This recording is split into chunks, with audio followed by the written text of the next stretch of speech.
an artist that buries his sculptures at sea, a librarian on the go, and a guy who pushed his best friend 500 miles are just a few of the people that you're going to meet this week that hopefully inspire you on the 7 coolest people on the planet.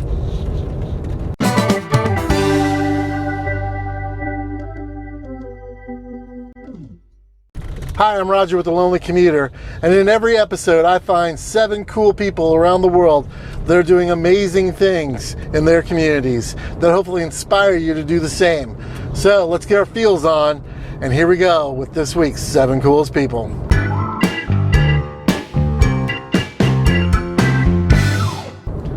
Number 7, Jason Taylor. Jason's a sculpture artist from Great Britain. He's also an undersea photographer and an accomplished scuba diver. He takes his art to another level, below sea level that is. He builds amazing, interesting sculptures that are built out of pH negative materials so that they can last in the water as well as hold life like coral to them as they grow. His sculptures are all around the world, but he's best known for this underwater sculpture park in the waters of Grenada. Jason's work is amazing, and it's not only art, but it also serves a purpose, which is what I think is what makes him one of the coolest people on the planet. Number 6, Selah Schneiter. What were you doing when you were 10 years old? I can remember what I was doing. I was riding my bike across one of the busiest intersections in town, and my parents were freaked out about it. Well, not Selah's parents. Selah just became the youngest person at 10 years old to scale the nose route on El Capitan in Yosemite Park in California. For most accomplished climbers, this can take years and years of dedication to be able to do it in just 3 days. Selah and her dad and a family friend did it in 5 days to do what takes other people years and years of practice to do in 3. Just amazing. She's very inspirational, and what a great way to spend time with your dad. Number 5, Michael Atkins. As a young African-American child, Michael was bused from his Denver area neighborhood to a predominantly white neighborhood. And he was smart enough and emotionally intelligent enough to understand that his teachers kind of treated him different, that they didn't think that he would ever amount to anything, or even some of them told him he'd be dead by the time he was 21. But Michael didn't let this get him down.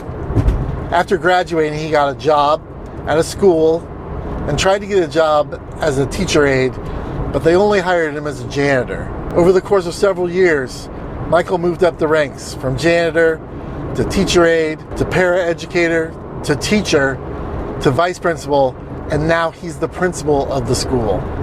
It's all due to an elementary school teacher of Michael's that taught him when he was younger that he had value. Michael took that and didn't let his circumstances get him down. And now he's passionate about making other students' educations even better. He wants all his students, white, brown, black, all of them, to feel comfortable and included in the education process. That's a true educator. Number 4, Ednita Kelly. Ednita is a librarian in the LA area, and she doesn't just sit around in her library waiting for people to come to her. No, Ednita actually goes out to them, and not in any bookmobile that has air conditioning. Ednita has a book bike. When she goes out, she takes over 250 pounds of books with her to loan out to people. And since she started doing this, she's loaned out over 5,000 books in her community. What Ednita does is an innovative way to get people to read. And what's even more amazing is that she has superiors at her library that not just said that's a good idea, but empowered her and provided the resources for her to do it. So Ednita, keep on peddling those books. Number 3, Richard Dunham. Richard's a 5th grade teacher in the Virginia area. Recently at a 5th grade moving up ceremony, Richard thought to himself before he left the house, I should probably take my clippers. And he did that. And when he got to the school, there were some kids that needed some haircuts. And who doesn't love a haircut? A haircut just makes you feel good. And that's what makes Richard such a great educator. Because he doesn't see the student as just something to funnel information into, but he sees the whole student, everything about them, their emotional needs, their physical needs, their intellectual needs. We need a lot more educators like Richard. Number 2, Ella Casano.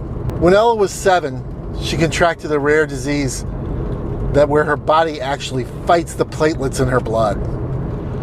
So she started having to get IV transfusions in a hospital. And 7 years old, that could be pretty scary. So she got to thinking about it, and what she did was she took one of her stuffed animals, cut it up, took all the stuffing out, and attached it to the IV over the IV bag to make it not so scary. What's even more cool about that story is recently Ella and her mom started a nonprofit and went on GoFundMe so that they could try to raise $5,000 to make another 100 of these what they call Medi-Teddies, so that other kids could feel good about their circumstance when they're getting treatments just like Ella's. So they went to GoFundMe and tried to raise the $5,000. In just 2 days, they had raised $20,000. Ella's a great example of when you know something needs to be done, no matter what your age, even at her age of 12, you can make an impact in other people's lives. So thanks, Ella, for making hospitals just a little less scary. Number 1, Patrick Gray. What would you do for your best friend?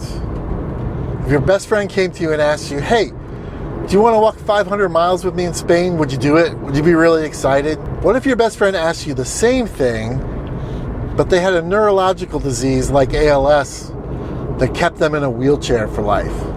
Would you feel the same way? Would you be as excited to go on that trip?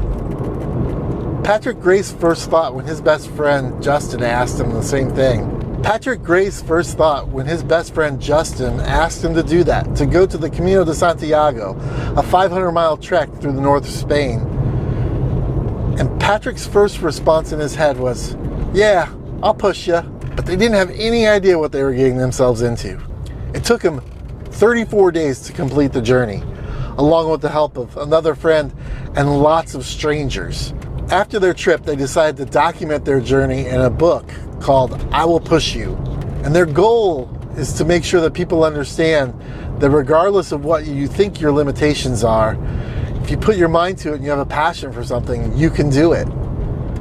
Patrick probably didn't know what he was getting himself into, but I'm sure after he was done, he thought it was worth it.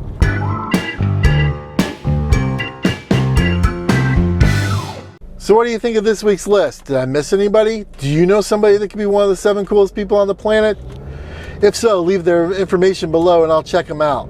And while you're there, if you like these videos and want me to make more, hit subscribe and the notification bell so you make sure you don't miss a single episode. And remember, faith, hope, love, joy, kindness are just choices. So let's all go out in the world and make some good ones. I'm Roger with The Lonely Commuter, and this has been the 7 coolest people on the planet.